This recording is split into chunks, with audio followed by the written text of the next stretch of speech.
우리 은혜 받으실 하나님의 말씀은 유다서 1장 1절에서 4절의 말씀 우리 합독하시도록 하겠습니다.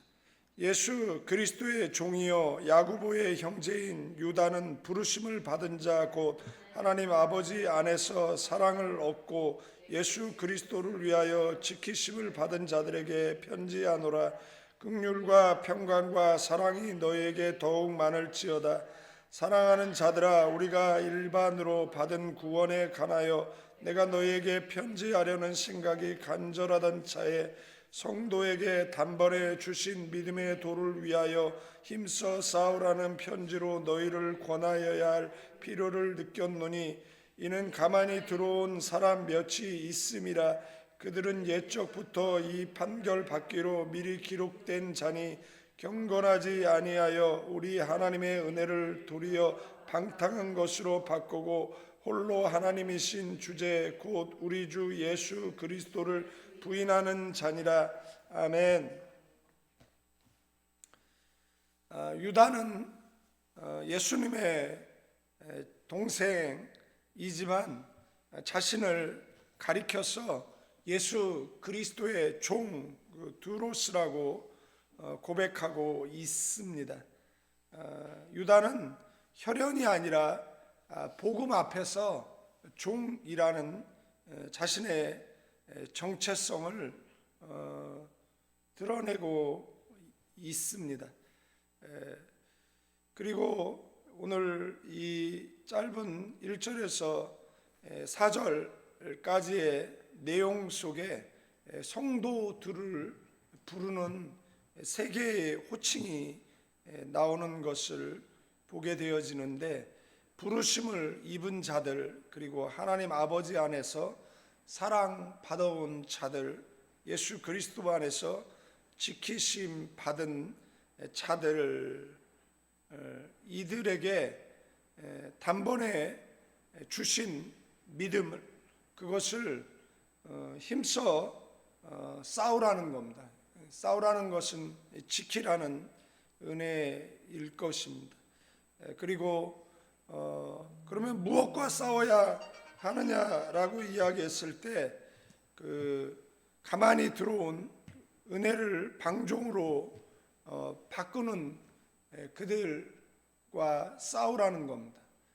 그런 자들로부터 자신을 지키고, 그리고 그러한 자들에 의해서 교회가 오염되지 않고, 그리고 그들로 인해서 진리가 왜곡되고 배척되지 않도록 싸우라고 이야기하고 있는 것을 보게 되어집니다.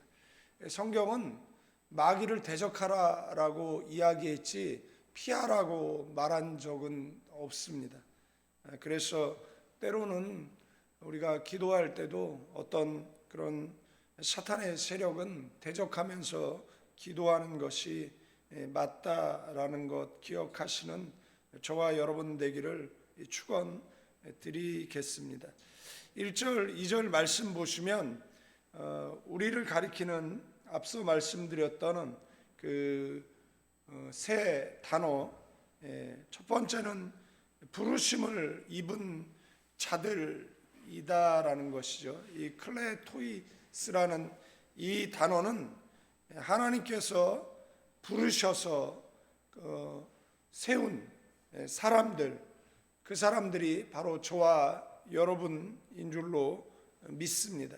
이것은 내 선택이 아니라 하나님의 선택, 그리고 하나님의 은혜라는 것 기억하고 살아가는, 그래서 나는 하나님이 부르신 사람이다, 나는 하나님의 사람이다 라는 그러한 고백이 우리의 입술을 통해서 드려지고, 그것이 저와 여러분의 정체성이다라는 것 기억하셔야 됩니다. 내가 누구라고요? 하나님께서 부르신 사람이다 라는 그런 정체성을 갖고 있으셔야 됩니다. 두 번째는 내가 누구냐라고 이야기했을 때 나는 하나님의 사랑을 받은 자들이다라는 겁니다. 바꿔 이야기하면 나는 두고 보기에도 아까운 존재라고 이야기할 수 있습니다. 우리 한 사람을 구원하기 위해서 예수님께서는 십자가에 죽으시고 우리를 구원하셨는데, 이 사건은 나의 사건이잖아요.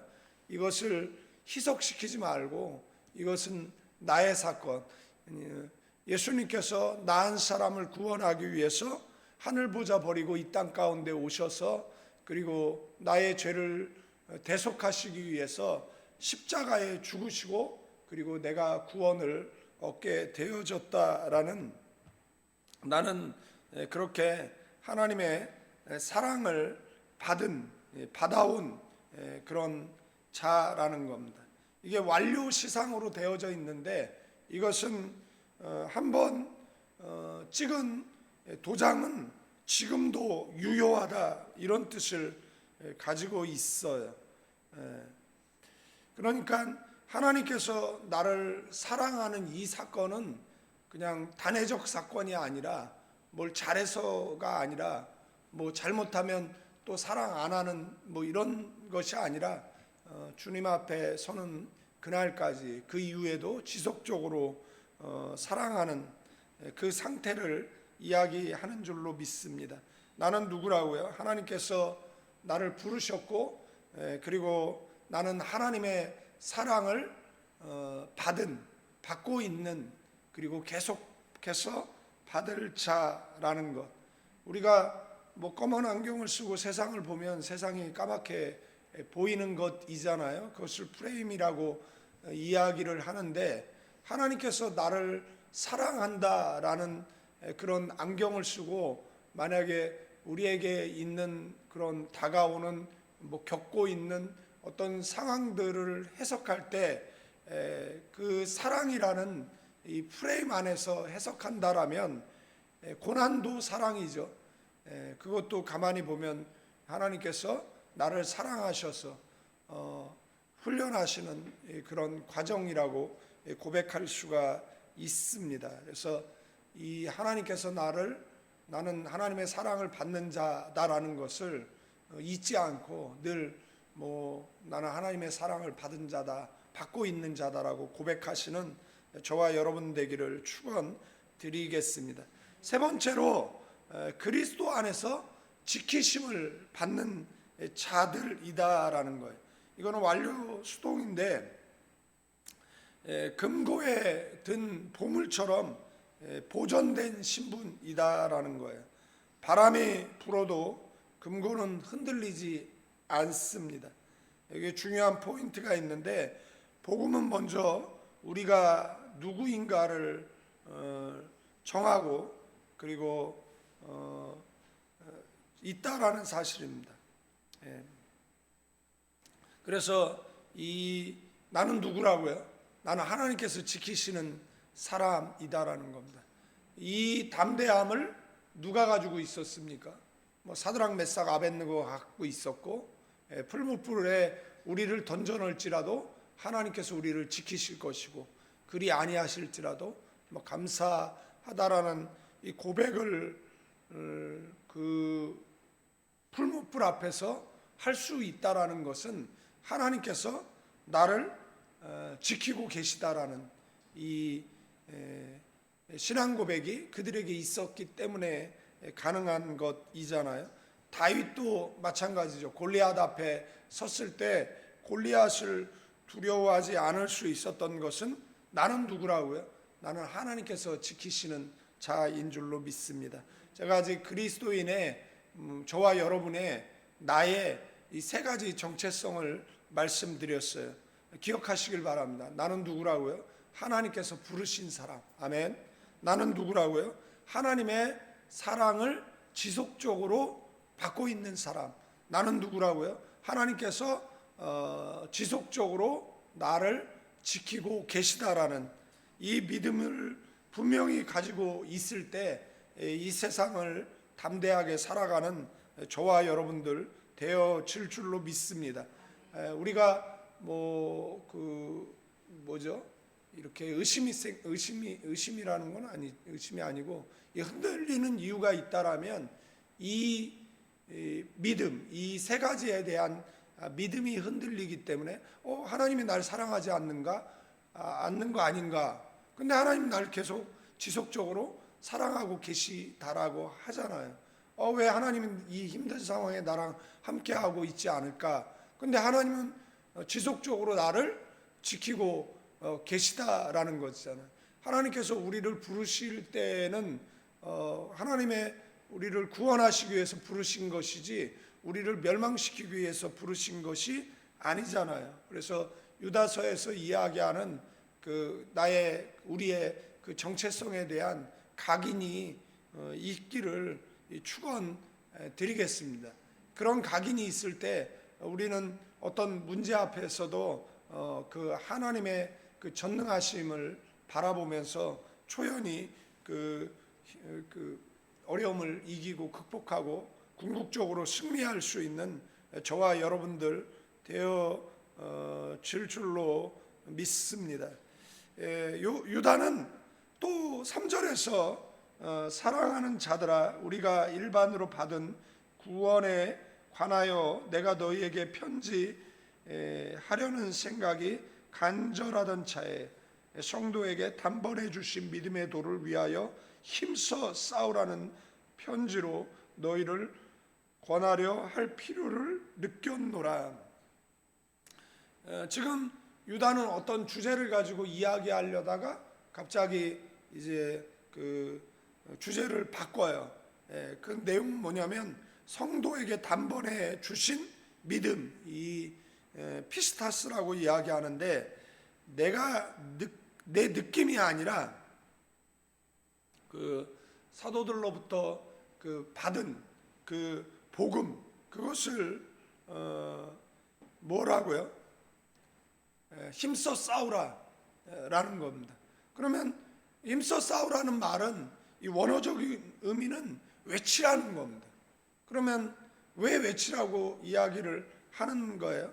말씀드렸던 것처럼 가만히 두려운 그런 이단자들이 있었기 때문에 그들은 은밀하게 사람들을 미혹하고 그리고 비진리로 이끄잖아요. 그러면 우리가 해야 될 일은 뭐죠? 그거 잘못됐다라는 것을 외쳐야 되죠. 여러분들 아이가 못 모르고 막 불가에다가 손을 대려고 할 때 어느 부부가 얘야 손 대면 안 돼? 이렇게 조용히 합니까? 손 대면 안 돼! 라고 얘기할 거 아니에요. 여러분들 길 가는데 부모의 손을 놓치고 아이가 막 찾길로 가는 것을 본 그런 부모가 그래 그 조심해라 이렇게 얘기하는 부모가 어디 있습니까? 소리를 질러서 우선 그 행동에 대한 스톱 그리고 경각심을 주는 것이잖아요. 그러니까 지금 이 유다서는 회람용 편지입니다. 어떤 특정 교회에 이렇게 보내진 편지가 아니라 그 초대교회에 있었던 교회들이 이렇게 돌아가면서 읽을 수 있는 그 회람용 편지라는 것인데 그들에게 성도들에게 뭐 하라고요? 힘써 싸우라는 겁니다. 그러니까 진리를 힘써 외치라는 거예요. 이 단어는 어디서 나온 단어냐라면 어원적 의미는 레슬링에서 나온 거예요.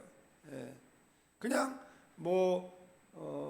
힘겨운 상대를 만났다, 맞닥뜨렸다 이런 의미가 아니라 끝까지 싸우라는 겁니다. 전략적으로 싸우고 집중해서 싸우라는 그런 의미를 가지고 있다라는 것을 우리는 기억하시고 주님 앞에 서는 그날까지 힘써 싸우시는 그리고 진리를 힘써 외치고 그리고 우리 자신에게도 외쳐야 되고 그러니까 설교만 듣지 마시고 그 다음에 자신에게 뭐 하는 거죠? 설교해야죠. 그래서 시편에 보면 늘 말씀드리잖아요. 제가 좋아하는 말씀이기도 하지만 내 영혼아 내가 어찌하여 낭망하며 내 속에 불안하여 하는고 너는 하나님을 바라라 그 얼굴의 도심을 인하여서 기뻐하리라. 이 말이 뭐냐면 너 왜 낙심해? 근데 그게 나한테 얘기하는 거예요. 내가 자신이. 그러니까 시편 기자 자신이 지금 낭망하고 낙심된 상황에서 좌절하고 있는 거예요. 그런데 지금 시편 기자가 그러고 있는 자신에게 이야기하는 거예요. 너 왜 낙심해? 너 왜 좌절해? 너는 하나님을 바래. 그러면 하나님께서 뭘 도와준다고요? 너의 얼굴을 도와줄 것이다. 이런 말이잖아요. 물론 개역 성경이 약간 지금 성경은 번역이 좀 달리 되어 있습니다. 그런데 저는 이 개역 성경 그 부분에 있어서는 조금 더 문학적이다 뭐 이렇게 생각할 수 있다라는 거예요. 그러니까 여러분들도 자신에게 설교를 해야죠. 설교만 듣지 말고. 그러면 내가 낭망하고 좌절하고 있으면 야, 너한테 하나님은 도대체 뭐야? 너 왜 그렇게 좌절해? 왜 그렇게 낭망해? 정신 차려. 우리 자신에게 뭐 해야 됩니까? 설교해야죠. 그러면 하나님께서 개역 성경은 뭐라고요? 얼굴을 도와준대잖아요. 얼굴을 어떻게 도와주는 거죠? 제가 늘 말씀드리잖아요. 얼굴을 어떻게 도와줍니까? 여러분들 기도하는데 막 오만상을 쓰고 막 기도해 하나님 막 그런 사람은 잘 응답을 못 받을 것 같아. 어제 그 세례식 하는데 그 사진을 이렇게 보니까 제가 인상을 쓰고 있더라고요. 제가 교인들한테 맨날 웃으라 그러면서 제가 인상을 이렇게 쓰고 있는데, 그래서 왜 이렇게 인상을 쓰고 있지? 그래서 그 무의식 중에 아마 인상을 쓰는 것 같아요. 그런데 자, 자신에게 기쁨이 있으면 어디로 나타나죠? 얼굴에 나타나겠죠. 확신이 있으면 어디로 나타나죠? 얼굴에 나타나겠죠. 의심이 있으면 어디에 나타나죠? 얼굴에 나타나고 불안이 있으면 얼굴에 나타나는 것이죠. 그러니까 내 영혼아 내가 어찌 낭망하며 내 속에 불안해하는가, 그게 다 얼굴로 드러나는 것이잖아요. 그런데 하나님을 바라면 하나님께서 뭘 도와줘요? 내 얼굴을 도와주시는데 두려워하는 마음이 아니라 담대한 마음. 아멘. 그래서 여러분들 이따 기도할 때 얼굴을 감싸고 하나님 제 얼굴 좀 도와주세요. 기도가 필요한지도 모르겠습니다. 그래서 저와 여러분의 얼굴 속에는 늘 확신과 아멘, 그리고 편안한 미소와 있기를 축원드리겠습니다.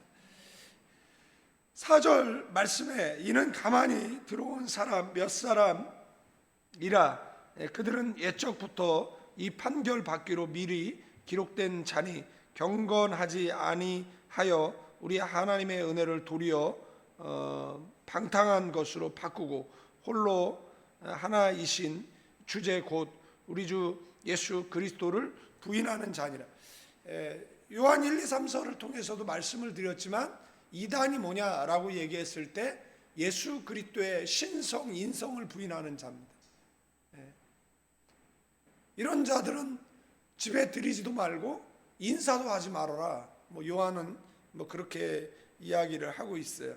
그러니까 유다서에도 이단에 대한 이야기를 다루고 있는 것을 보면 그 당시에 이단들에 의한 지금 몇 사람이잖아요. 그러니까 이 몇 사람에 의한 뭐 조직적 교회의 어떤 사역을 무너뜨리고 그런 방해하는 세력이 있었다라는 것을 볼 수가 있어요. 그래서 요한은 뭐 경고하죠. 근데 경고하는 내용이 보면 첫째는 뭐죠? 가만히 들어왔다라는 거예요. 이것은 슬며시 옆구리를 파고 들어왔다, 뭐 이런 뜻을 가지고 있습니다. 두 번째는 이들은 뭐예요? 하나님 중심적이지 않다라는 겁니다. 경건하지 않다라는 겁니다.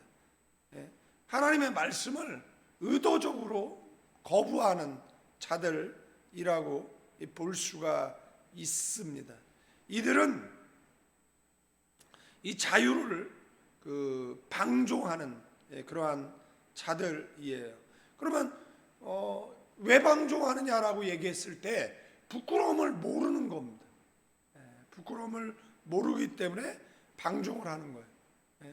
브레이크가 고장난 자동차처럼 무엇을 향해서?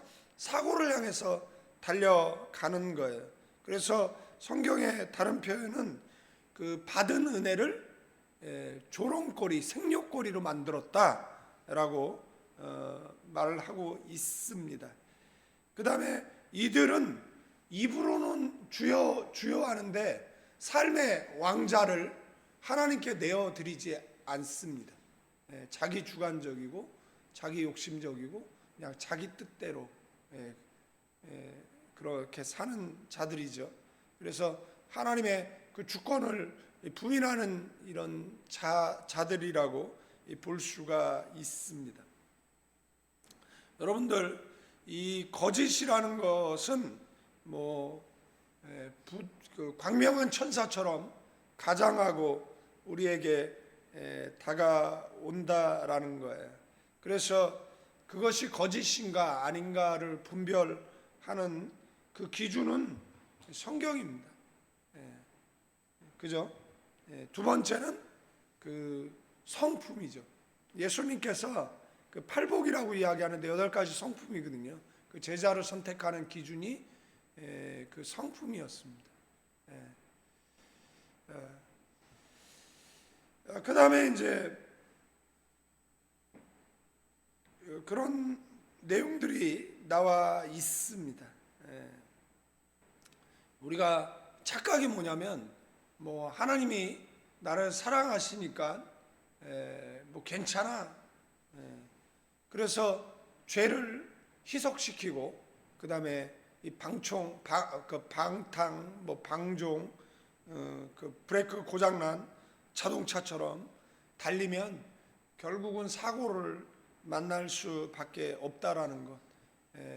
그래서 신앙인은 이게 말로만이 아니라 그 삶의 그 열매로 그 사람의 신앙을 알 수가 있잖아요. 그래서 열매 맺지 못하는 나무는 찍혀 버려지는 것이고, 그리고 열매를 통해서 우리는 하나님 앞에 이제 영광을 돌릴 수 있는 줄로 믿습니다. 그래서 교회적으로도 많은 좋은 열매를 맺고, 그리고 저와 여러분의 인생도 인생 속에 좀 많은 열매를, 제가 굉장히 힘들고 어려웠던, 늘 맨날 힘들고 어려운데 옛날에 굉장히 힘들고 막 심장을 칼로 찌르는 것처럼 아프고 막 그럴 때가 있었거든요. 근데 그때 이제 일을 이렇게 악물고 그 다음에 이제 버티는 거죠. 근데 치과에서 이 이를 너무 악물어 가지고 이렇게 이빨이 있으면 그 뒤에 게 이제 이 안쪽으로 이렇게 돌출되고 이런 거죠. 그래서 이렇게 여기를 눌러 보면 여기가 이제 좀 들어간 그런 상황이, 하도 이를 악물어 가지고 요새도 그냥 보니까 이빨이 그 아감니가 하도 악물어 가지고 뭐를 그렇게 고기를 뜯어 먹었는지 이빨이 깨져 가지고 금이 가 가지고 그런 것이잖아요. 그런데 그런 상황들도 있잖아요. 그러니까 힘들고 어려울 때는 그렇게 이제 이를 악물면서라도 이기고 견디고 그렇게 하죠. 그러나 그때 우리가 기억해야 될 것은 그때도 하나님이 우리와 함께하고 계시다라는 것을 기억하는 저와 여러분 되기를 축원드리겠습니다. 유다서 1장 1절에서 4절 그리스도의 인의 그 정체성에 대해서 말씀을 드렸어요. 3가지 기억하라고 말씀드렸죠. 하나님께서 나를 뭐 했다고요? 콜링, 부르셨습니다. 아멘. 그리고 하나님께서 어제도 나를 사랑하셨고 오늘도 사랑하고 계시고 앞으로도 사랑하실 줄로 믿습니다. 그래서 사랑이라는 그 안경을 쓰고 어떤 문제를 바라보면 그 속에서 뭘 발견하죠? 하나님이 그걸 통해서 나를 멸망시키려고 아니죠. 나를 사랑하시고 그것을 통해서 나를 복주시기 원하시고 더 성장시키시기 원하시고, 그거를 통해서 제가 아까 전에 이악 물었다 그랬잖아요. 그때 제가 어려움을 이제 그러면서 막 이제 견디고 있는 것이죠. 그때 이제 하나님께서 너 잘하고 있다 이렇게 말씀해 주시는 것 같은, 그죠? 눈을 감으면 이렇게 엄지손가락으로 너 이렇게 잘하고 있다 이렇게 보여주시는 것 같은 그런 체험을 했던 때도 있어요. 이렇게 해보세요, 엄지손가락. 그래서 자신에게 너 잘하고 있다 자신에게 늘 너 잘하고 있다. 왜냐하면 내가 나를 사랑하지 않으면 우리는 이웃을 사랑할 자격이 없습니다. 근데 우리가 하나님의 사랑이 우리 속에 충만하면 우리는 자존감이 건강해져요. 자존감이 건강해지면 사람을 사랑할 수 있게 되어지는 것이잖아요. 그런데 자존감이 건강하지 않으면 사람들이 날 미워하지 않나? 사람들이 날 뭐하지 않나? 계속 그런 자기 비하적인 생각에 사로잡히게 되어지면 그게 뭐가 돼요? 내 인생은 우울하고 그게 우울증이 되고 나중엔 대인기피 공황이 되고 이러는 것이잖아요. 심리적으로 병드는 것이잖아요. 그러나 하나님께서 나를 사랑하고 계시다. 하나님은 나를 두고 보기에도 아까운 존재라고 하신다. 하나님은 나를 구원하기 위해서 예수 그리스도를 십자가에 못 박으시고 그리고 나를 구원하셨다. 나는 예수님의 가치가 있다라고 이야기한다라고 이야기하면 우리가 어떤 어려움 가운데서도 믿음으로 전진해 나갈 줄로 믿습니다. 아멘. 그 다음에 하나님께서 나를 지키신다라는 생각을 어떤 상황 가운데서도 하나님이 나를 지키시는 줄로 믿습니다. 그러면서 요한은 뭐하라고요? 싸우라고 이야기를 하고 있다라는 것.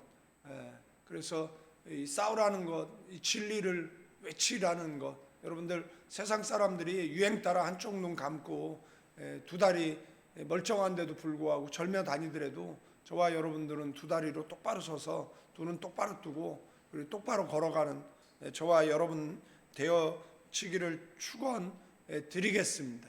그리고 우리의 육체를 방종이 아닌 그죠? 경건에 내어드리는 저와 여러분 되기를 축원드리겠습니다. 어떤 청년이 물었어요. 목사님, 경건인 훈련에 뭐가 어떻게 하면 좋아요? 그래서 제가 걔한테 얘기했어요. 성경책 옆구리에 끼고 다니라고. 이보다 더 좋은 경건이 어디냐? 그래서 끼고 다니다가 뭐 하는 겁니까? 뭐 어디 앉을 때 있으면 성경책 펴서 읽는 것이죠. 여러분들 그 이스라엘 백성들이 그 설주에 그 말씀 있잖아요. 거기다 뭐 합니까? 입 맞추고 나가고 들어올 때 입 맞추는 것이잖아요. 그러면 말씀에 입 맞추고 나간 사람이 뭐 가서 뭐 사기를 치겠습니까? 거짓말하겠습니까? 도적질을 하겠습니까? 들어와서 말씀에 입 맞추는 사람이 자신의 삶을 방종으로 내어드리겠습니까? 이 새벽에 나와가지고 하나님 오늘도 믿음으로 승리하게 해주세요. 오늘도 은혜 안에서 승리하게 해주세요. 라고 기도하는 사람이 뭐 나가가지고 실패하는 삶을 살겠습니까? 아니잖아요. 그러니까 오늘 하루도 믿음으로 승리하시는 저와 여러분들 되어지기를 주님의 이름으로 축원드리겠습니다. 거룩하시고 은혜가 풍성하신 하나님, 우리를 부르심을 그리고 사랑하시고 지키심을 신비에 새기게 하여 주옵소서. 이제는 우리 주 예수 그리스도의 은혜와 우리 아버지 하나님의 극진하신 사랑, 성령님의 감화 감동 교통 충만 축복하심이 이 새벽에 나와 기도하는 믿음의 사람들 위해 이제로부터 영원까지 함께 계실지어다.